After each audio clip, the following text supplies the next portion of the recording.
Ceux qui nous rejoignent en ligne, bonjour. Et partagez le message aussi, s'il vous plaît, parce que c'est un message que vous n'allez pas entendre ailleurs. Ça, je vous garantis, ce que vous allez entendre ce matin, vous n'allez pas l'entendre ailleurs. Alléluia. Alléluia. Donc, partagez. Bienvenue à tout le monde, j'espère que vous allez bien, vous êtes en forme?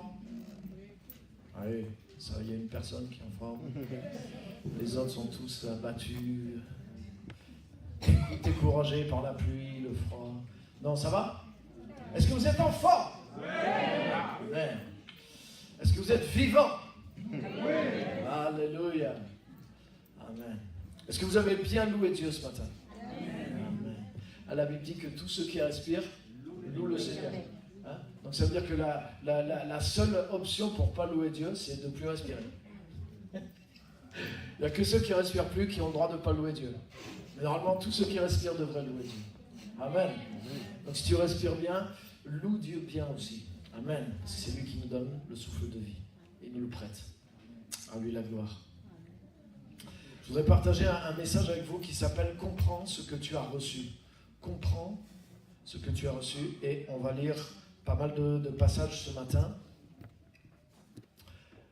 Donc le titre de ce message, c'est « Comprends ce que tu as reçu ». Alléluia. J'attends un petit peu que tout le monde ait fini l'offrande avant de vraiment commencer parce que je ne voudrais pas que vous perdiez. Je ne veux pas que vous loupiez le démarrage, sinon vous allez être perdu.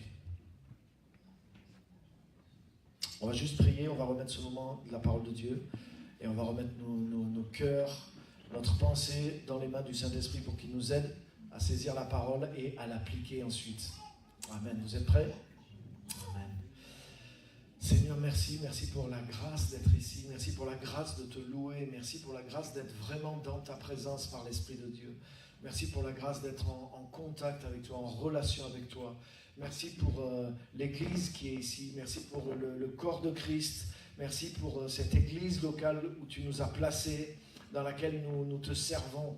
Merci pour la vision avec laquelle nous travaillons. Merci Seigneur pour la vie que nous avons. Merci Seigneur pour les choses que tu nous montres à faire aussi. Je te rends grâce. Merci pour la parole que nous partageons aussi ici, qui change nos vies, qui nous permet d'aller plus loin pour mieux te servir. Je te remercie pour la grâce d'avoir ta parole, de comprendre ta parole et de pouvoir l'appliquer. Merci pour le temps de vie que tu nous donnes, le souffle de vie que tu nous donnes pour pouvoir te connaître et te servir.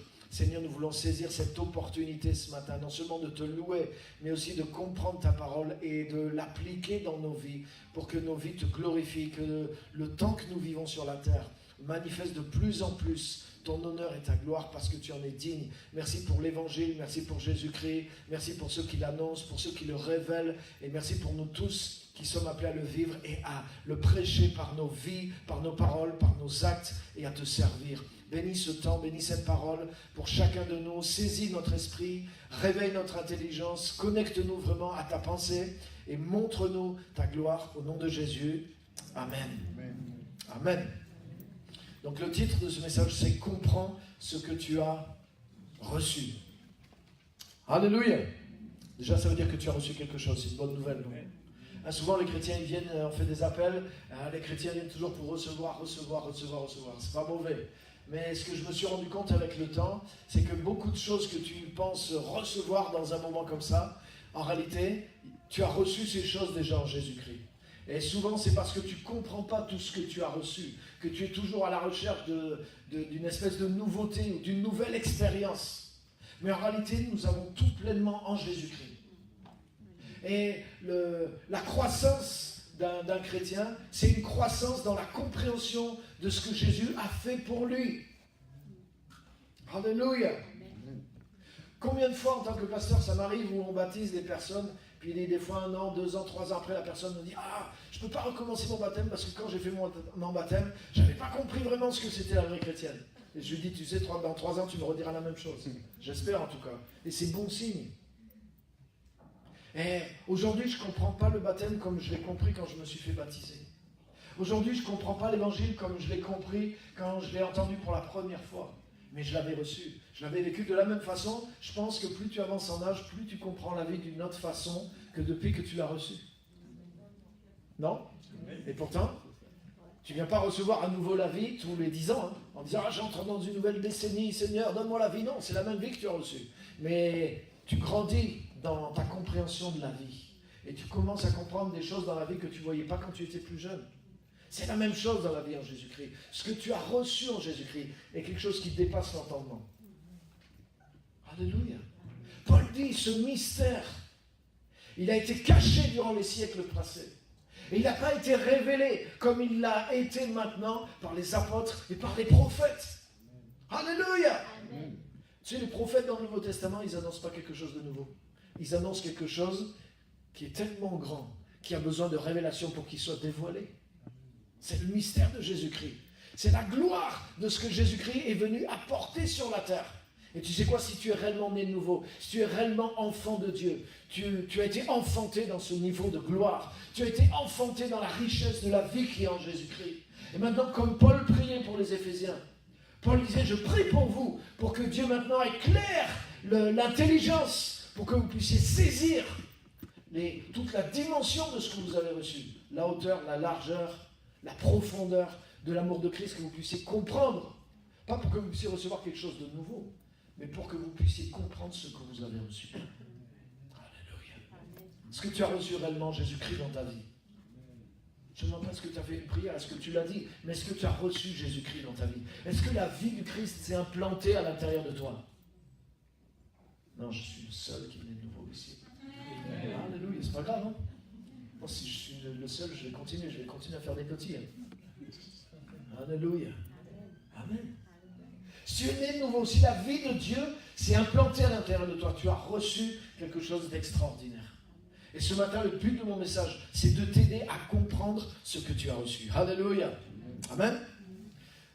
Le premier point que je veux partager avec vous, c'est que le vrai projet de Dieu vient souvent en second. Dieu commence rarement par ce qu'il a réellement en tête. Dieu fait comme ça. Dieu nous prépare. Tu sais, des fois, ce que Dieu veut faire, c'est tellement grand que si Dieu commence par ça, les gens vont le louper. Parce que des fois, même quand Dieu a préparé les gens, même quand Dieu a donné des images, des types, des prophètes, des choses répétées, et quand Dieu dit maintenant c'est le temps, ça arrive, et que ça arrive, les gens passent à côté. Et Dieu commence rarement par le projet qu'il a réellement à cœur de faire. Mais il commence par quelque chose d'autre qui va préparer la venue. Alléluia. Par exemple, quand la royauté a commencé en Israël, le premier roi, c'était qui? C'était Saül. Mais tu sais, l'idée de Dieu, c'était pas Saül. L'idée de Dieu. Amen. Ça me fait plaisir, il y a une personne qui lit la Bible. Alléluia.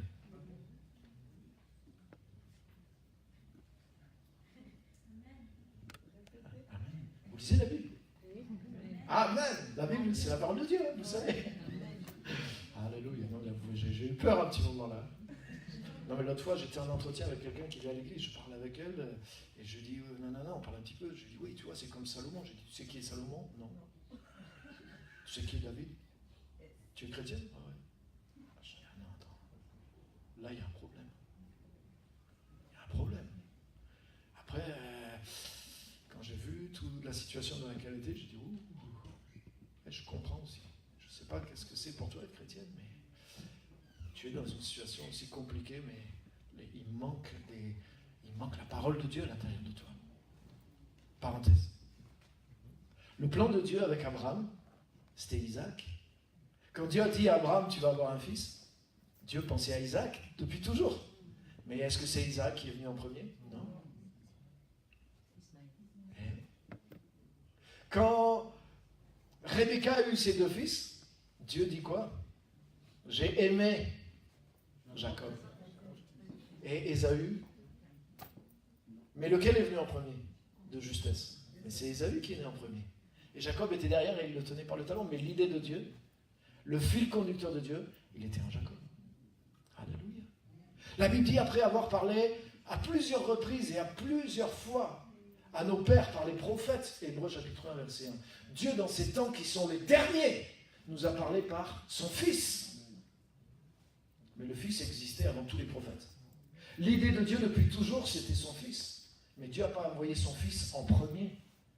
Dieu a envoyé les prophètes en premier. Mais son plan est venu après. Jésus lui-même dit, je ne suis pas venu pour abolir la loi, je suis venu pour accomplir la loi. Donc ça veut dire que Dieu n'a pas commencé par l'accomplissement des choses. Dieu n'a pas commencé par accomplir son plan. Dieu a commencé par faire des choses préparatoires. Et quand le temps a été venu, dit la Bible, Jésus est venu pour accomplir réellement le vrai projet de Dieu. Le projet qui était dans le cœur de Dieu depuis toujours, il est venu dans la personne de son Fils. Alléluia. La nouvelle alliance, c'était le projet de Dieu plus que l'ancienne alliance. Mais Dieu n'a pas commencé par la nouvelle alliance. Dieu a commencé par... Amen, il y a 3 personnes qui suivent. Alléluia. Le Nouveau Testament était l'idée de Dieu. Toute la révélation, la plénitude de la révélation, elle est dans le Nouveau Testament. Si on me disait, moi, avec laquelle partie de la Bible, si tu prends l'Ancien ou le Nouveau, je prendrais le Nouveau.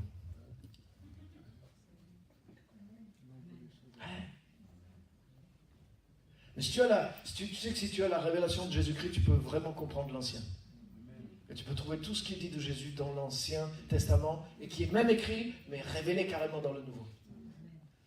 Et l'idée de Dieu, le projet de Dieu, c'était le Nouveau Testament. Mais pourtant, le Nouveau Testament n'est pas venu en premier. Lequel qui est venu en premier? Amen. Alléluia. Vous savez, les amis, l'idée de Dieu, c'était pas Adam. J'ai parlé de ça il y a quelques semaines. L'idée de Dieu, c'était Jésus-Christ. Et dans la Bible, il est dit que Jésus-Christ, il est le second Adam. Mais en réalité, l'idée de Dieu, le premier en réalité, c'est lui. Et il a dit, je suis l'alpha et l'oméga. Donc Jésus, comment Jésus peut être le deuxième Adam? Il est le deuxième Adam dans le temps. Mais en réalité, dans le projet de Dieu, ça a toujours été lui le premier. Alléluia. Alléluia. Vous savez, le premier Adam, il a été fait à l'image de Dieu, c'est extraordinaire. Mais le second Adam, c'est Dieu qui s'est fait chair. C'est pas la même chose. C'est pas la même chose. Une créature faite à l'image de Dieu, dans laquelle Dieu l'a fait avec la boue de la terre, et Dieu a soufflé un souffle de vie, donc il a reçu quelque chose de Dieu. Il s'est animé, son âme, il s'est animé à partir de l'esprit de Dieu. Waouh! Et il a été fait comme ça, à l'image, à la ressemblance de Dieu. C'est extraordinaire, c'est pour ça qu'il a le premier Adam, la supériorité sur toutes les autres créatures de la terre. Mais Jésus, le second Adam, qui en réalité est le premier, lui, c'est la parole éternelle de Dieu qui s'est fait chair. Donc il avait un corps semblable à celui d'Adam. Mais à l'intérieur, la vie qui était en lui n'était pas la vie qui était en Adam. C'était Dieu lui-même, c'était la vie de Dieu lui-même. Ce n'était pas juste un mélange dans lequel Dieu avait soufflé, c'est une autre dimension. On est d'accord? Est-ce qu'on est d'accord? Ah oui. Et la Bible dit, le premier Adam est tiré de la terre. Mais le second Adam, il vient du ciel, il est fait du ciel. Il est céleste dans sa nature. Oh. Et la Bible dit, de la même façon que nous avons porté l'image du terrestre, nous portons et nous porterons l'image du céleste. Alléluia. Alléluia. Je veux t'aider à comprendre ce que tu as reçu ce matin. Regarde avec moi dans Romains chapitre 5, verset 14.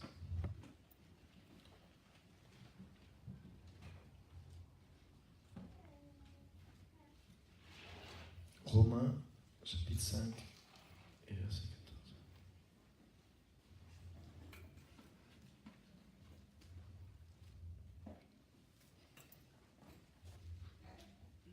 Excusez-moi.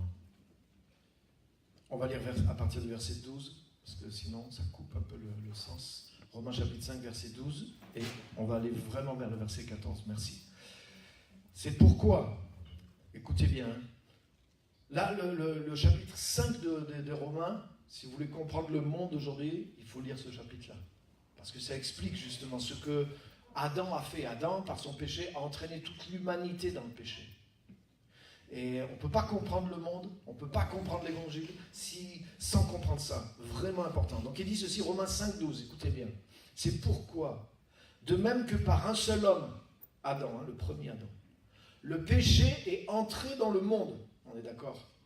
Et par le péché, la mort. De même, la mort a atteint tous les hommes parce que tous ont péché. Ça veut dire ce que Adam a amené dans l'humanité. Il n'a pas amené le bon, mais il l'a amené d'une manière puissante, quoi. C'est rentré par lui, mais ça a touché toute l'humanité. On est d'accord? À moins qu'il y ait des gens qui ne meurent pas, à moins qu'il y ait des gens qui ne soient pas pécheurs. Mais ce n'est pas possible. C'est la réalité, c'est universel. C'est scientifiquement prouvable, démontrable. Regarde les hommes, trouve un homme qui ne pêche pas. Ça n'existe pas. Trouve un homme qui n'a jamais péché. Ça n'existe pas. Sauf Jésus. Parce que justement, il ne procède pas de Adam. Alléluia. Verset 13. En effet, avant que la loi de Moïse, ne soit donnée, le péché était déjà dans le monde. On est d'accord? Or, le péché n'est pas pris en compte quand il n'y a pas de loi. Pourtant, la mort a régné depuis Adam jusqu'à Moïse, même sur ceux qui n'avaient pas péché, par une transgression semblable à celle d'Adam, qui est l'image de celui qui devait venir. Alléluia. Alléluia. Vous savez ce que ça veut dire? Ça veut dire que la mort qui est tombée sur les hommes, ce n'est pas juste la conséquence du fait qu'ils désobéissaient à la loi, puisque la loi n'existait pas. Il est en train de dire que la mort, elle existait, elle s'est manifestée avant la loi, depuis le péché d'Adam. Même jusqu'à Moïse, tous les hommes sont morts. Donc ça veut dire quoi? Ça veut dire que ce que Adam a amené dans l'humanité, il n'a pas amené juste une loi qui amène une condamnation. Adam a amené un principe de vie qui est en réalité un principe de mort. C'est-à-dire qu'il a amené une certaine loi dans la vie humaine qui a fait que tous les hommes sont devenus pécheurs et tous les hommes, êtres humains, sont devenus mortels et ils sont tous morts. Qu'ils aient la loi, qu'ils n'aient pas la loi, le péché a travaillé dans leur vie et le péché a produit la mort. C'est quelque chose de physiologique, qui est spirituel mais qui est comme physiologique. Ça atteint l'humanité. C'est quelque chose qui est rentré dans l'humanité et dont personne ne peut s'échapper. Alléluia. La médecine a étudié le corps humain, on peut lutter contre les maladies, on peut prolonger un peu la vie de l'homme. Mais par la médecine, tu ne peux pas rendre l'homme non pécheur. Et tu ne peux pas rendre l'homme immortel non plus. Parce qu'il y a quelque chose de nouveau que Adam a fait rentrer dans l'humanité. Il a fait rentrer cette loi, ce principe de vie, qui est le péché. Et dans le péché, il y a la mort aussi. Et tu ne peux pas échapper à ça. Tous ont péché, tous sont pécheurs et tous sont devenus mortels, avec ou sans loi. Parce que c'est pas une question de loi et de condamnation. Vous voyez ce que je veux dire? Dieu n'a pas pris les hommes un par un, ils ont péché, donc il va mourir, lui il a péché, il va mourir, lui il a péché, donc il va mourir. Non, c'est quelque chose que Adam a comme inoculé, comme une espèce de virus, comme une espèce de vie qui est rentrée dans l'humanité. Et tout le monde est touché par ça. Vous voyez ce que je veux dire? C'est ce que dit cette parole-là. Mais il dit que cette chose qui s'est passée au travers d'Adam, Adam est l'image de celui qui devait venir. Alléluia. Ça veut dire que le pouvoir qu'a eu Adam d'amener un principe de vie qui a détruit l'humanité, qui a bousillé l'humanité jusqu'à aujourd'hui encore. Ça, c'est l'image de Jésus-Christ. Alléluia. Sauf que Jésus-Christ, il ne bousille pas l'humanité. Bien sûr. Mais Jésus amène aussi un nouveau principe de vie. Jésus ne vient pas amener une loi. Jésus ne vient pas dire, si tu es un bon chrétien, tu seras récompensé, tu vivras mieux, et après tu iras au ciel, par exemple. C'est pas juste ça, l'évangile. De la même façon qu'Adam n'a pas amené une loi, et c'est pas à cause de la transgression de la loi que les gens sont morts. Les gens sont morts parce que Adam a amené le péché et la mort, qui est un principe duquel personne ne peut s'échapper. Mais ça, c'est l'image de celui qui devait venir, et qui est Jésus-Christ. Alléluia. Alléluia. Et tu sais quoi? Comme dans toutes les choses que Dieu fait, ce n'est pas le projet de Dieu qui est venu en premier. C'est Adam qui est venu en premier. Et Jésus n'est pas venu juste pour réparer ce que Adam a fait. Jésus était prévu dès le commencement. Jésus est le véritable Adam. Jésus est le véritable homme. Pas simplement fait à l'image de Dieu, mais l'homme qui est Dieu. C'est quoi? Il est écrit dans 1 Timothée 2,5 qu'il y a un seul Dieu, mais aussi un seul médiateur entre Dieu et les hommes, Jésus-Christ, homme. Jésus-Christ, homme. Mais cet homme-là, il n'est pas un descendant d'Adam. Cet homme-là, la preuve, c'est qu'il vit éternellement. Il n'y a pas la mort en lui. Il n'y a pas le péché en lui. Donc ça veut dire qu'il vit à partir d'une autre vie que celle que Adam a transmise à toute l'humanité. Alléluia. Il a en lui un autre gène. Il a en lui un autre ADN. Il a en lui un autre principe de vie. Parce qu'il n'est pas juste un homme fait de la boue dans lequel Dieu a soufflé et qui ensuite a chuté et qui a contaminé tous les autres de ses descendants par son ADN de péché et de mort. Jésus-Christ n'est pas juste un homme qui est né comme ça et qui est né du premier Adam. Jésus-Christ, il est la parole éternelle de Dieu qui a été faite chair. Alléluia. Alléluia. Alléluia. Et il est supérieur. Quand Jean-Baptiste a annoncé Jésus, il a dit, celui qui vient après moi, il est avant moi. Il est supérieur à moi et il vient de avant moi. Il a compris que c'était lui le vrai projet. Il a dit, moi je ne suis pas digne de délier même la courroie de ses sandales. Lui, il va amener une autre dimension. Lui, il va vous amener la vie de Dieu. Il va amener l'Esprit de Dieu. Il va amener vraiment une autre dimension. Moi, je ne suis rien par rapport à ça. Parce qu'il a compris la différence qu'il y avait entre lui qui était un humain, un mortel, un pécheur, un descendant d'Adam. Et il a compris que le vrai projet de Dieu qui avait été caché dans l'éternité était en train de se manifester maintenant sur terre, dans la personne de Jésus-Christ. Alléluia.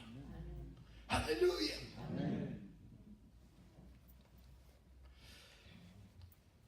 Je vais vous montrer quelque chose. Venez avec moi dans Genèse chapitre 1. Genèse chapitre 1.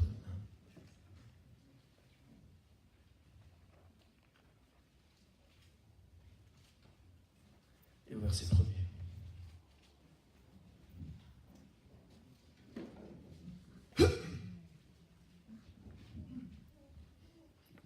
À le voir au commencement alors. Qu'est-ce qu'il y a eu au commencement? Genèse chapitre 1, verset 1er. Au commencement. D'ailleurs, même ça, c'est une énigme pour les rabbins. Parce que ça commence par la deuxième lettre de l'alphabet. La Bible commence par le bet, la deuxième lettre de l'alphabet. Elle devrait commencer par le Aleph, par le A. Même ça, c'est parlant. Ça veut dire qu'avant ce commencement-là, il y a un autre commencement qui existe.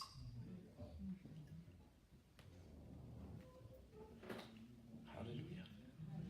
Et je vous amenais tout à l'heure, après avoir lu ça c'est Genèse 1. Je vais vous amener dans Genèse 0.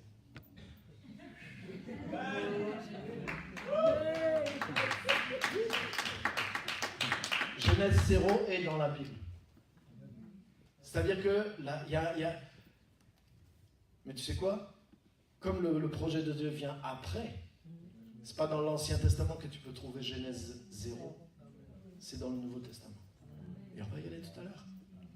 Mais Genèse 1 dit Bereshit par le B. C'est bizarre. B est bizarre. Au commencement, Dieu créa le ciel et la terre. Vous allez voir que c'est bizarre, les amis. Je ne sais pas comment, je suis sûr que les Juifs ils se sont posé des questions depuis toujours sur ça. Je ne connais pas, je n'ai pas étudié, on en parlera, mais c'est sûr et certain. Parce que regarde, au commencement, Dieu créa le ciel et la terre. La terre n'était que chaos et vide. Il y avait des ténèbres à la surface de l'abîme. Mais c'est bizarre. Pourquoi, si c'est le projet parfait de Dieu, ça commence mal? Je suis désolé. Au commencement, Dieu crée les cieux et la terre. Pourquoi la terre n'est que chaos et vide? Il y a des ténèbres à la surface de l'abîme. Et heureusement, l'Esprit de Dieu planait au-dessus de l'eau. Mais on dirait, les ténèbres dans l'abîme, ça évoque tout le temps quelque chose de négatif. Les ténèbres, c'est même l'œuvre du diable dans le Nouveau Testament. Le chaos, excuse-moi, c'est pas positif. Donc pourquoi? Un peu plus loin, c'est dit que Dieu vit ce qu'il avait fait, tout était très bon. Mais quand même, il y a comme une indication au début pour nous montrer, tu sais pourquoi? Ça commence par le B, c'est pas la première lettre, et dès le début, ça nous dit qu'il y a une imperfection. Ça veut dire quoi? Ça veut dire que c'est pas le vrai projet de Dieu.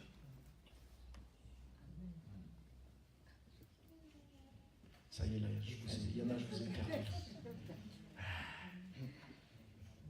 Alléluia. Mais c'est ça. Ça veut dire, si tu regardes l'Écriture, ça veut dire qu'il y a quelque chose d'autre. Il y a quelque chose d'autre. L'Esprit de Dieu, heureusement, planait au-dessus des eaux, et Dieu dit qu'il y ait de la lumière.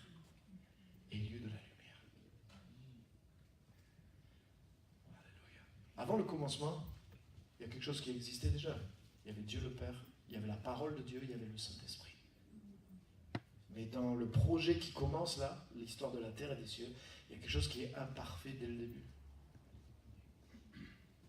Maintenant, je vous amène dans Genèse chapitre 0 pour voir la différence. Vous êtes prêts? Vous êtes prêts à aller dans Genèse chapitre 0? Donc le premier projet de Dieu, il n'est pas dans l'Ancienne Alliance, il est dans la Nouvelle. Donc, allons dans le Nouveau Testament, dans l'Évangile de Jean, chapitre 1er. Évangile de Jean, chapitre 1er.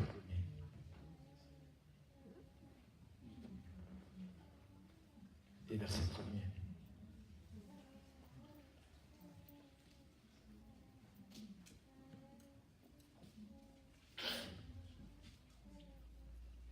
Et là, il dit, c'est pas le hasard quand même. Quand tu lis Jean chapitre 1, il faut vraiment, même quelqu'un qui n'a jamais lu la Bible, il sait que ça parle de la Genèse chapitre 1er. On est d'accord? Il faut vraiment, là, pour ne pas voir le rapport, il faut vraiment être bouché, quoi. Hein? On est d'accord? Là, il n'y a pas besoin d'être théologien, on est d'accord que ça fait référence à Genèse 1, non? C'est pas, là, je force rien, je pense. On est d'accord? C'est une évidence. Et regarde là, en fait, il révèle ce qui s'est passé avant. En fait, là, il y a le vrai projet de Dieu qui est là maintenant. Au commencement, non pas Dieu créa les cieux et la terre, donc c'est pas le commencement de la terre, c'est le commencement avant le commencement. C'est pas Genèse 1, c'est Genèse 0. Amen. Au commencement, la parole existait déjà. La parole était avec Dieu et la parole était Dieu. Autrement dit, voilà le vrai projet de Dieu. Voilà la vraie création de Dieu. Voilà, et là, il n'y a pas de chaos, il n'y a pas de ténèbres, il n'y a pas de... Il n'y a rien qui est là. Alléluia! Cette création est parfaite. Regarde, tout, elle était au commencement avec Dieu. Tout a été fait par elle. Et rien de ce qui a été fait n'a été fait sans elle. En elle, il y avait la vie et cette vie était la lumière des êtres humains. Alléluia! Cette lumière qui s'est manifestée pour aller combattre. Quand tu lis Genèse 1, mais tu vois, il y a le chaos, il y a les ténèbres qui sont là, et Dieu parle de sa parole, et la lumière jaillit, c'est la première chose qui vient. Donc, tu sais qu'est-ce qui se passe? Dieu déjà Dieu montre que sur la terre, il va y avoir le chaos, il va y avoir les ténèbres, mais que la solution, elle va être dans le projet de Dieu, qui est la parole, et qui est la lumière, et que quand cette parole et cette lumière vont venir sur la terre, le chaos va être résolu, parce que son projet est déjà caché d'avance en Jésus-Christ. Alléluia! Et là, il nous révèle ce projet. En elle, il y avait la vie, et cette vie était la lumière des êtres humains. Regarde, la lumière brille dans les ténèbres. Là aussi, c'est une référence à la Genèse. Mais les ténèbres ne l'ont pas accueilli. Il y eut un homme envoyé par Dieu, son nom était Jean. Il vint comme témoin pour rendre témoignage à la lumière, afin que tous croient par lui. C'est lui qui dit, celui qui vient après moi existait avant moi. Parce qu'il voit tout ça. Il n'était pas la lumière, il va pour rendre témoignage à la lumière. Cette lumière était la vraie lumière qui, en venant dans le monde, éclaire tout être humain. Elle était dans le monde. Le monde a été fait par elle et pourtant le monde ne l'a pas reconnue. Elle est venue chez les siens et les siens ne l'ont pas accueillie. Regarde maintenant verset 12, un verset qu'on connaît mais qu'on ne comprend pas. Mais à tous ceux qui l'ont accepté, à ceux qui croient en son nom, elle a donné le droit de devenir enfants de Dieu. Regarde bien verset 13. Puisqu'ils sont nés, non du fait de la nature. Ça veut dire qu'ils ne sont pas dans l'histoire de Genèse 1.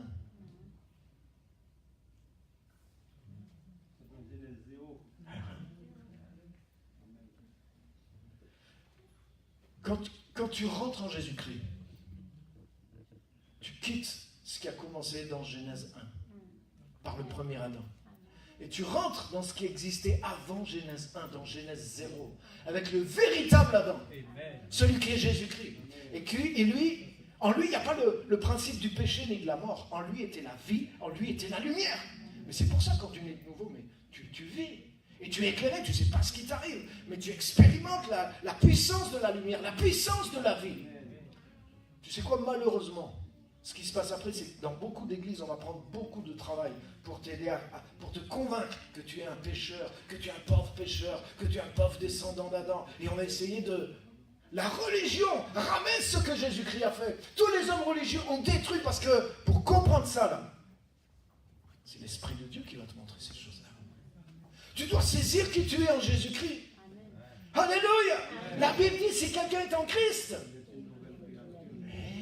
une nouvelle création. Ça veut dire tu n'es pas dans la généalogie de Genèse Adam.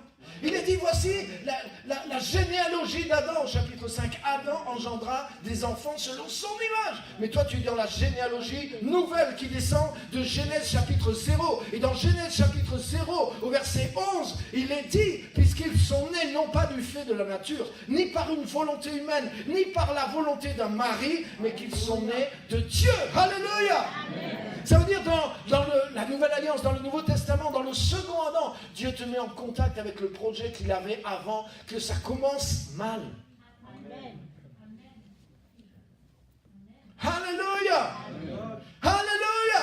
Amen. Beaucoup de chrétiens, j'ai entendu ça des fois, ils disent que je suis un pécheur sauvé par grâce. Autrement dit, je suis un descendant d'Adam qui a été raccommodé. Mais c'est pas ça l'évangile. Tu n'es pas un descendant d'Adam qui a été raccommodé seulement. Non, non, non, non, non. Ta nouvelle naissance t'a connecté à quelque chose qui existait avant Adam. Jésus l'a dit. Jésus a dit, on ne prend pas une pièce d'un nouveau vêtement pour le coudre sur un vieux vêtement. Sinon, ça déchire tout. Pourquoi il y a des chrétiens qui chutent ? Pourquoi il y a tant de scandales dans les églises, dans les évangiles? Il y a tellement de choses. Dans le christianisme, dans l'histoire de la terre, il y a eu le meilleur, mais il y a eu le pire aussi. Comment ça se fait? Ça se fait qu'il y en a qui ont compris ce que c'était la vie de Christ et qui ont laissé cette vie de Christ se développer. Et c'est Jésus qui s'est manifesté à eux. Et ils ont amené la lumière, la gloire dans l'humanité. Mais il y en a d'autres, ils ont développé la religion chrétienne. Mais ils n'avaient pas l'Esprit de Dieu. Ils n'avaient pas la vie de Dieu. La vie de Dieu ne s'est pas développée en eux. Ils ont développé des dogmes, ils ont développé leur institution, ils ont développé leur système, mais ils n'ont pas amené la vie, ils ont amené la mort. Parce qu'ils sont restés en Adam. C'est pour ça que tu ne dois pas recevoir quelque chose de nouveau, mais tu dois comprendre ce que tu as reçu. Est-ce que tu comprends la valeur de ce que tu as reçu? Si tu es enfant de Dieu, si l'Esprit de Dieu rend témoignage à ton esprit que tu es enfant de Dieu, est-ce que tu vois la valeur de ce que tu as reçu? Et la force de ce que tu as reçu? Alléluia. Tu sais quoi? Tu n'es pas né, verset 11, puisqu'ils ne sont pas nés du fait de la nature, ni par une volonté humaine, ni par la volonté d'un mari. On pourrait dire ni par la à plus forte raison, ni de la volonté des démons, des ténèbres, ou je sais quoi. Mais ils sont nés de Dieu. Ça veut dire que tu amènes quelque chose dans le monde qui provient absolument pas de tout ce qui existe dans ce monde-là. Mais comment c'est possible que quelque chose de ce monde puisse te corrompre ou puisse t'arrêter? Oui, si tu le veux, bien sûr. Si tu le veux, si tu te laisses boxer, tu peux. Mais ce que je veux te dire, c'est ce que tu as à l'intérieur de toi.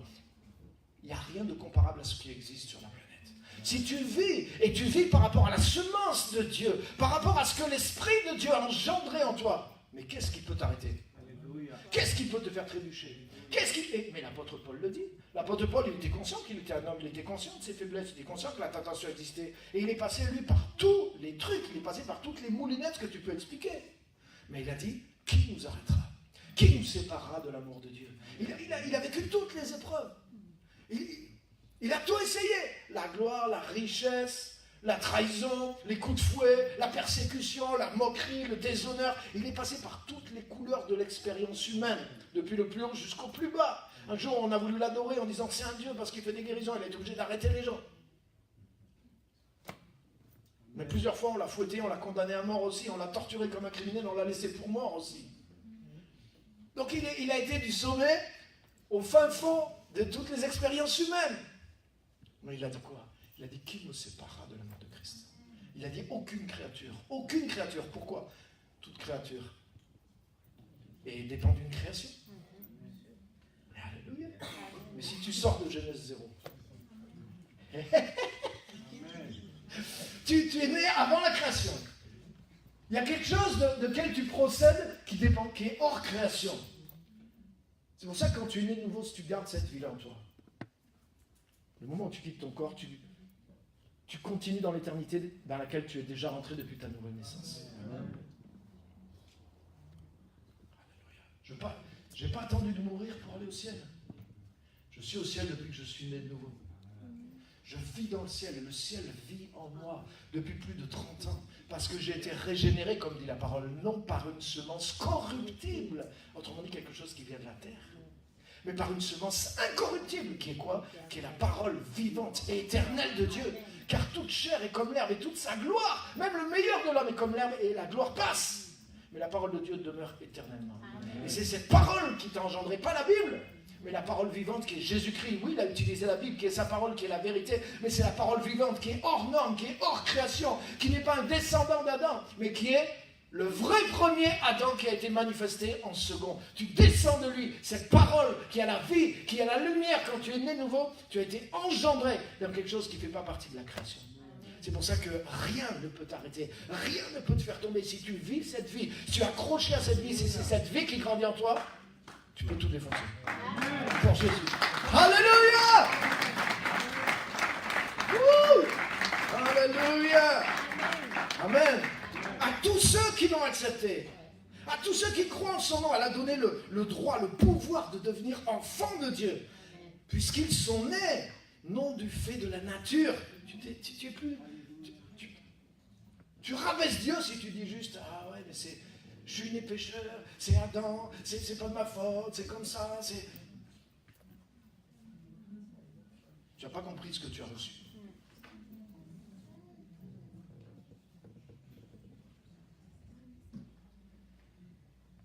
Et si tu n'as pas compris, que tu ne crois pas dans ce que tu as reçu, tu ne peux pas l'utiliser comme il faut. Et du coup, tu risques de devenir ce que tu crois.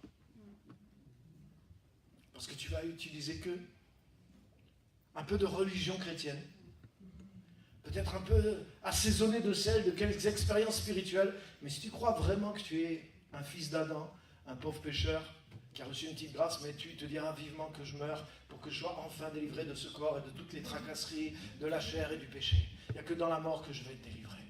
Mais cette mort-là dans laquelle tu as été délivré, c'était ton baptême, mon ami. Dans ton baptême, tu as enterré justement ce qui venait d'Adam. Pourquoi faire? Pour ressusciter pleinement en Jésus-Christ. Mais tu dois croire, tu dois exercer ta foi. Ça ne veut pas dire que tu n'as pas de combat, ça ne veut pas dire que... Non, je ne suis pas fou. Mais je veux montrer quelque chose qui est là.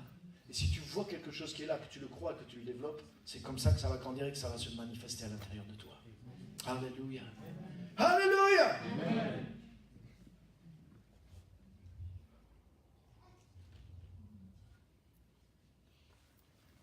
Le verset 14. Et la parole s'est faite homme. Et elle a habité parmi nous pleine de grâce et de vérité. Et nous avons contemplé sa gloire. Une gloire comme celle du Fils unique venu du Père. Donc ça veut dire que c'est quelque chose qui n'a jamais existé avant. Parce que, comme je disais tout à l'heure, ce n'est pas le premier Adam qui est fait à l'image de Dieu à partir de la terre. C'est celui qui vient du ciel, hors création. Lui, c'est même pas de Genèse 0. Lui, c'est l'auteur de Genèse 0.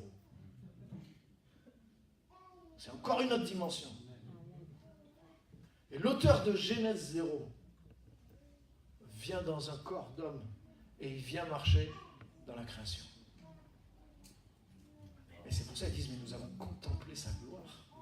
C'est la gloire de Jésus-Christ sur terre, même dans un monde pécheur. C'est autre chose que même Adam et Ève avant qu'ils pêchent dans le paradis. Mais oui. Adam et Ève, avant le péché dans le paradis, n'avaient pas la gloire que Jésus-Christ a amenée dans le monde. On est d'accord? Si tu comprends ce que je viens de dire, tu le vois ça. Et tu sais ce que Jésus dit, avant de remonter vers le Père.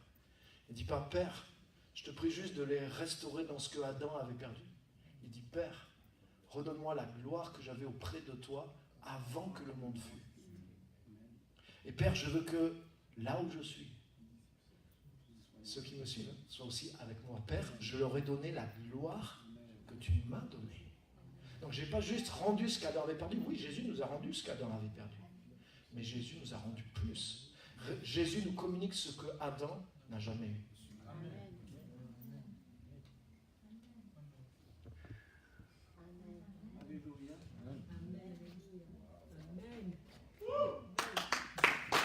Non?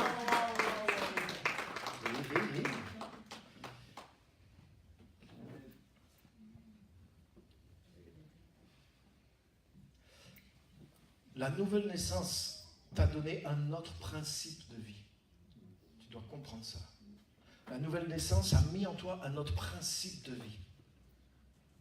Et c'est ce principe de vie qui est dans l'éternité, qui est en Dieu, qui est Dieu lui-même, qui est inaltérable, qui est incorruptible. Adam n'avait pas ça en lui. Adam était fait de la poussière de la terre. Il avait le souffle de vie de Dieu. Mais il n'avait pas toute la vie que Jésus-Christ a. Il n'avait pas la même dimension de la parole. Tu as vu dans Genèse 1, quand Dieu a créé, il y avait le chaos, c'était informe et vide, il y avait les ténèbres qui étaient là. Mais c'est cette parole, le principe de vie qui est dans la parole, est venu et il a ramené l'ordre sur la terre.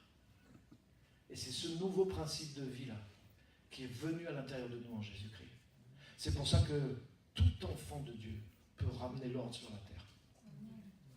Et tout enfant de Dieu est fait pour ramener l'ordre sur la terre. Amen. Tu es l'antidote. Tu es la solution génétique dans ce monde. Parce que tu as le gène de Jésus-Christ à l'intérieur de toi. Ce gène de Dieu qui a ramené l'ordre dans la création quand la création a mal commencé. Tu vois ce que je veux dire? Cette force qui était dans Genèse 0 et qui s'est manifestée dans Genèse 1 et qui a remis l'ordre dans le monde. Il faut quelque chose qui vienne d'avant la création pour pouvoir guérir la création. Et c'est ce que nous sommes. La Bible dit que cette création soupire. Et tu sais qu'est-ce qu'elle attend? La manifestation de la gloire des enfants de Dieu, c'est-à-dire de nous. C'est-à-dire qu'elle soupire aussi les douleurs de l'enfantement parce qu'elle veut être délivrée de la corruption. Et tu sais quoi? C'est pas la science qui va la délivrer, c'est pas de lutter contre la pollution, bien sûr il faut le faire. Mais c'est pas juste ça qui va délivrer la création qui soupire. Parce qu'elle est esclave de force. Le péché c'est une force spirituelle. La mort c'est une force spirituelle. Qui donne des accros aux démons et aux puissances de ténèbres dans ce monde. C'est pour ça que quelqu'un de ce monde ne peut pas sauver le monde. Quelqu'un qui est né de Genèse 1 ne peut rien faire pour ce monde. Lui-même, il est prisonnier. Il a été fabriqué à partir de ce qui est dans cet univers-là.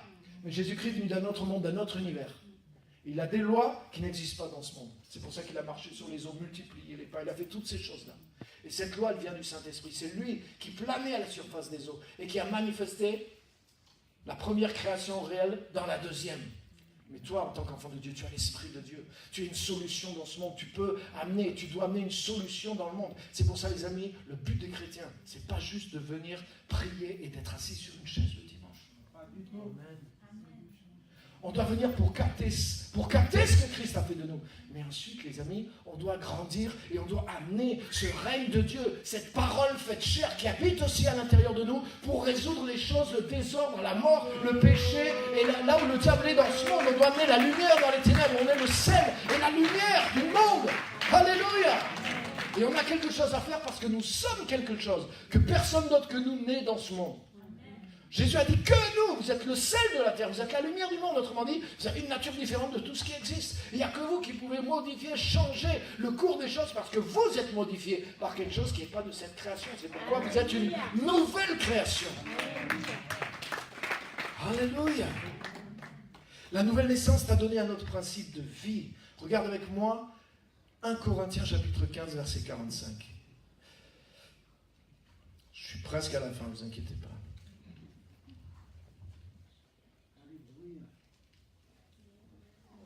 1 Corinthiens 15, 45.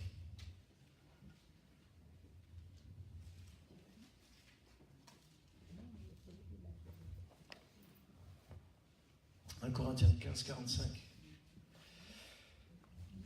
Regardez bien, soyez attentifs.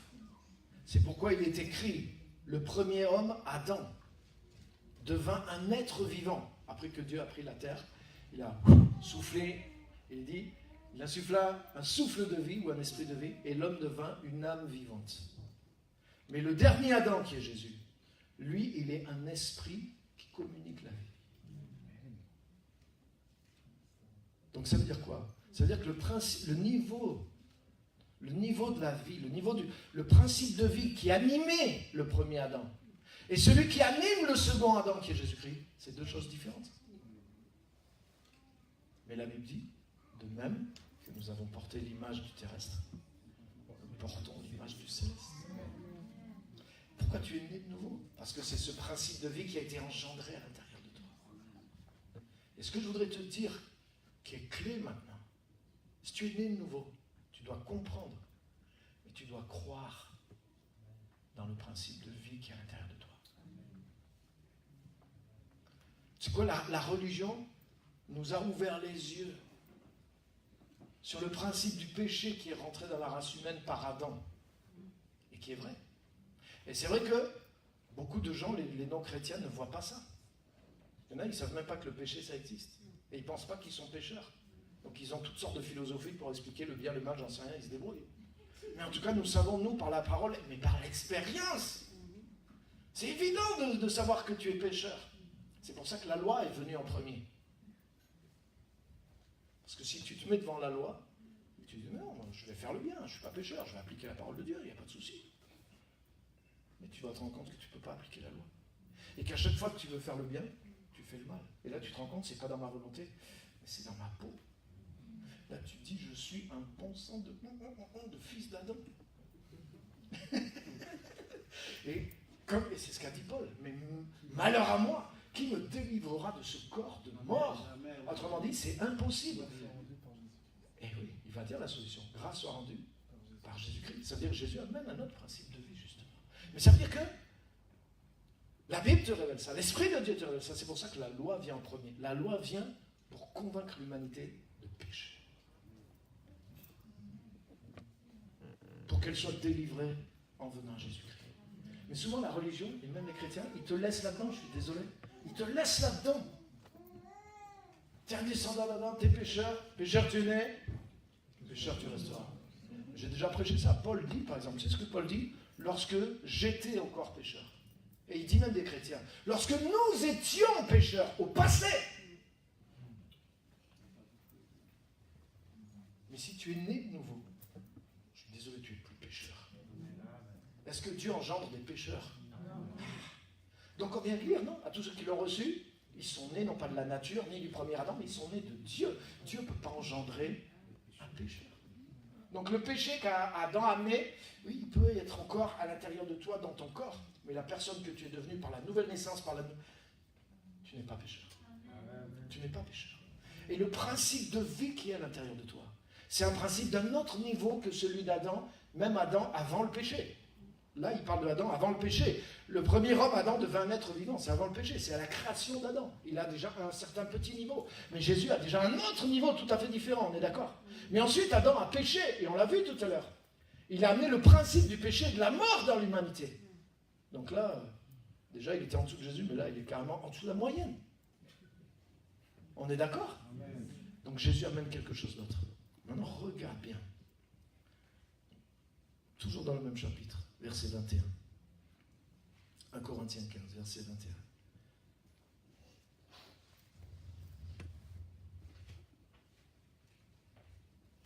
Oh, Jésus. 1 Corinthiens 15, 21.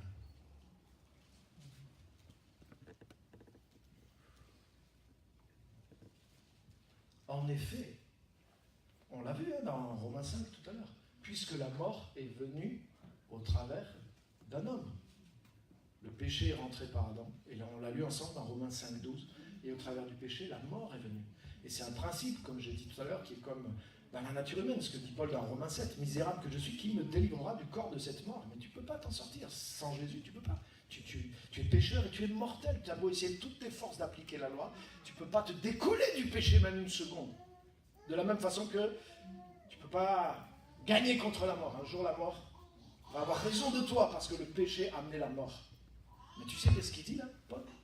De la même façon que Adam a amené un principe qui est le péché et la mort, le premier Adam qui est que l'image de celui qui devait venir, l'image négative de celui qui a amené quelque chose de positif, il a amené un principe de vie qui est supérieur. Il n'est pas juste une âme devenue vivante, mais il est un esprit qui communique la vie. Et lui, il n'a pas amené le péché et la mort, mais il a amené la vie, la lumière et la résurrection des morts. Tu sais ce que ça veut dire? Ça veut dire que la vie qui est à l'intérieur de toi, le principe de vie qui est à l'intérieur de toi, il y a le principe de la résurrection des morts à l'intérieur de toi.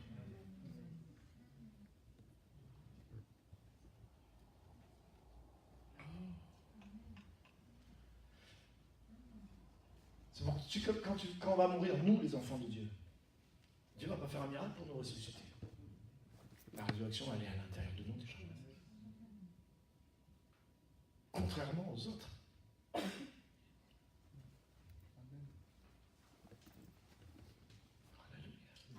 Il y a un autre point. C'est pour ça, tu dois comprendre ce que tu as reçu, mais tu dois croire dans ce que tu as reçu. La mort est venue au travers d'un homme, c'est aussi au travers d'un homme qu'est venue la résurrection des morts. Et Jésus est le premier. Il est ressuscité. Alléluia. Le premier Adam, il est né de la Genèse, il a chuté, il a amené le péché, il a amené la mort. Tous ses descendants sont là-dedans. Et tu peux pratiquer toute la religion que tu veux, tu peux jeûner, tu peux faire tout ce que tu veux, tu ne peux pas échapper à ça. La seule façon d'échapper à tous ceux qui sont nés après Genèse 1, c'est d'être né dans Genèse 0. Si tu es né dans Genèse 0, tu es une nouvelle création. Et là, tu es plus sous... De la même façon qu'Adam a tué tous les hommes. Il a mis le péché et la mort dans tous les hommes, et personne ne peut échapper. Mais il est l'image négative de celui qui devait venir, mais qui était le vrai projet de Dieu. Mais tous ceux qui sont nés en Jésus-Christ, ils héritent d'un autre principe de vie, qui est la lumière, la justice, la vie et la résurrection des morts. Alléluia. Pourquoi Jésus dit, ceux qui auront cru en mon nom, ceux qui seront en moi, ils imposeront les mains aux malades et les malades seront guéris. Ça veut dire quoi? Ça veut dire qu'il y a un pouvoir dans les enfants de Dieu qui peut détruire la maladie. Il a dit même, vous ressusciterez des morts. Comment c'est possible? Parce qu'il y a un pouvoir de résurrection qui est déjà à l'intérieur de toi. Imposer les mains, si tu lis la Bible, imposer les mains, ça veut dire transmettre quelque chose que quelqu'un a. Voilà. Tu peux pas imposer les mains. Imposer les mains dans la Bible, ça veut dire j'ai quelque chose en moi, et par l'imposition des mains, par mon corps, au travers de mon corps, je te communique quelque chose que j'ai en moi. Mais si tu n'as rien en toi et que tu imposes les mains à quelqu'un, ça n'a pas de sens. Ça n'a pas de sens. À chaque fois que quelqu'un impose les mains dans l'Ancien ou dans le Nouveau Testament, il transmet quelque chose qu'il a réellement en lui. Donc quand Jésus dit de tous ses enfants, ils imposeront les mains aux malades, les malades seront guéris, quand des chrétiens disent ah moi je peux faire ça, je n'ai pas le don de guérir les malades. Faux. Tu n'as pas besoin d'un don pour guérir les malades. Tu as une nature pour guérir les malades.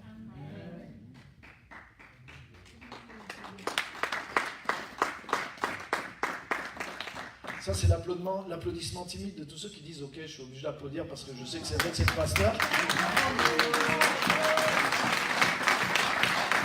Merci. Mais il dit « Mais c'est pas pour ça qu'en sortant d'ici, je vais imposer les mains aux malades parce que moi, j'ai la trouille. » Mais c'est pour ça que tu dois comprendre ce que tu as reçu. Et tu dois croire dans ce que tu as reçu. Le péché est venu par un homme. La résurrection des morts est venue par un homme. Verset 22. Et comme tous meurent en Adam, de même aussi tous revivront en Christ. Mais chacun en son propre rang. Christ en premier, puis ceux qui appartiennent à Christ lors de son retour. Alléluia. Donc ça veut dire quoi? Ça veut dire que c'est automatique. Ça veut dire Christ est le premier Adam, enfin le premier nouvel Adam, donc c'est le premier à avoir amené le principe de résurrection, comme c'est pas le premier qui est mort, c'est pas Adam, hein, c'est Abel. Mais en tout cas, le premier qui a amené la mort, c'est Adam. Et il est le premier, quelque part, à en avoir amené les fruits. Mais le nouvel Adam, lui, c'est le premier à ouvrir une nouvelle porte par le principe de vie qui est en lui, la porte de la résurrection des morts. Et de même qu'il est ressuscité en premier, tous ceux qui sont en lui vont ressusciter automatiquement. À cause d'un principe de vie qui est à l'intérieur de toi. Romains chapitre 8, versets 1 et 11. Et là, je vous garantis, je vous laisse aller manger après. Moi, je préfère entendre ça que manger. Non? Parce que tu peux aller dans plein d'endroits et... Est-ce que tu as déjà entendu ça? Est-ce que tu as déjà entendu prêcher ça? Partage-le sur Facebook. Romains chapitre 8, verset 1er. Par contre, ce que tu vas manger à midi, tu l'as déjà mangé. Et tu le remangeras. Romains chapitre 8, verset 1er. Verset 2e, pardon. Regarde. Verset 2e. Maintenant, tu vas comprendre la parole. En effet, la loi de l'Esprit qui donne la vie en Jésus-Christ m'a libéré de la loi du péché et de la mort. Est-ce que tu comprends maintenant? Ça veut dire le principe de vie que Jésus est venu apporter. C'est pour ça, si tu luttes par toi-même, moi j'aime la sanctification, mais attention, on me l'a fait le coup, hein, de me foutre pendant des années dans la culpabilité, sanctifie-toi, sanctifie-toi, sanctifie-toi, sanctifie-toi, mais tu ne peux pas te sortir de la nature du péché par tes propres efforts et par tes prières. La seule façon de te sanctifier véritablement, c'est celle-ci. C'est de te jeter et de faire en sorte que tu sois dans la loi de l'Esprit. Parce que la loi de l'Esprit, c'est-à-dire le principe de vie qui est en Jésus-Christ et qui vient par le Saint-Esprit à l'intérieur de toi, ce principe de vie est différent. Il n'y a que lui qui peut briser le pouvoir du péché et de la mort. Parce que Adam t'a refilé le péché et la mort. Mais Jésus-Christ t'a refilé la justice, la sainteté, la vie et la résurrection d'entre les morts. Amen. Alléluia. Amen. Alléluia. Amen. C'est pour ça, vis en Jésus, vis selon l'Esprit. Excuse-moi si tu t'es enfermé dans une religion évangélique, même la meilleure, mais sors de tout ça dans ta tête. Amen. Cherche Dieu, lis la Bible, essaie de trouver la vérité parce que tu es peut-être juste à côté de la vie, de la résurrection d'une vie puissante. Et tu es là à réciter, à traîner des boulets de religiosité alors que la vie est juste à côté de toi. Peut-être même tu as reçu cette vie, mais tu l'as détruite, tu l'as étouffée sous la religion, sous des choses de l'homme, sur ce que l'homme a fait de l'évangile et qu'il a accumulé sur toi. Réveille-toi et reviens à la source. Il y a un principe de vie en Jésus-Christ. Un principe de victoire, un principe de sainteté, un principe de justice, un principe de vie et de résurrection. La loi de l'esprit de vie qui donne la vie en Jésus-Christ m'a libéré. Alléluia! Amen. Elle m'a libéré de la loi du péché et de la mort. Chose impossible à la loi. Parce que la nature humaine la rendait impuissante. Dieu l'a fait. Et il a condamné le péché dans la nature humaine en envoyant à cause du péché son propre Fils. Cette parole. Alléluia. Amen. C'est Jésus-Christ qui m'a affranchi. Jésus-Christ m'a affranchi. Et quand je suis né de nouveau, je suis né dans celui qui est ma victoire. Amen. Parce que lui, il ne procède pas d'Adam. Il n'est pas une réparation d'Adam. Il n'est pas un Adam rafistolé. Il ne sort pas de Genèse 1. Il était avant dans Genèse 0. Et c'est lui-même le commencement de Genèse 0. Le commencement de ce qui est avant le commencement. Il est le vrai projet de Dieu. Dans lequel il n'y a ni ténèbres, ni chaos, ni lutte. Alléluia. Amen. Alléluia. Amen. En Adam, tu es comme né dans le problème. Mais quand tu nais de nouveau, tu es né dans la solution qui existait avant le problème. Amen. Alléluia. Amen. Et tu es devenu une solution. Regarde pour terminer le verset 11. Verset 11. Mais si l'esprit de celui qui a ressuscité Jésus habite en vous, celui qui a ressuscité Christ rendra aussi la vie à vos corps mortels par son esprit qui habite en vous. Amen. Ça veut dire quoi? Ça veut dire que la Bible ne nie pas qu'on a hérité quelque chose de mauvais du premier Adam. Mais elle dit que le principe de vie qu'on a reçu, il en triomphe. Et il en triomphera même dans la mort. Parce que le principe que tu as reçu, c'est la vie et la résurrection. Alléluia. Si tu regardes que tu es un pécheur, à ton péché, que tu essaies de lutter par ton péché, tu vas te laisser vaincre. Si tu regardes au principe de vie, de sainteté, de justice qui est en toi par Jésus-Christ, tu vas triompher. Parce que Jésus t'a déjà affranchi de la loi du péché et de la mort. Mais vis dans l'esprit, crois dans l'esprit, comprends ce que tu as reçu et crois dans ce que tu as reçu. De la même façon, mon corps va mourir. Aussi vrai que je vais mourir, aussi vrai je vais ressusciter. Tu sais ce que je voudrais? Je voudrais que tu aies autant foi dans le vrai Adam que dans le Adam qui nous a mis dedans. Parce que la religion nous a donné la foi dans Adam. Qui est-ce qui est sûr qu'il est pécheur? Levez la main. Qu'il était pécheur, pardon. Bravo. Qui est-ce qui est sûr qu'il était pécheur avant d'être né de nouveau? Waouh, super, là vous m'avez vraiment fait plaisir. Yeah! Qui est-ce qui est sûr qu'avant sa nouvelle naissance, il était pécheur? Ah yes! Mais j'en suis sûr et certain. Qui est-ce qui est sûr qu'à cause d'Adam, il est devenu mortel?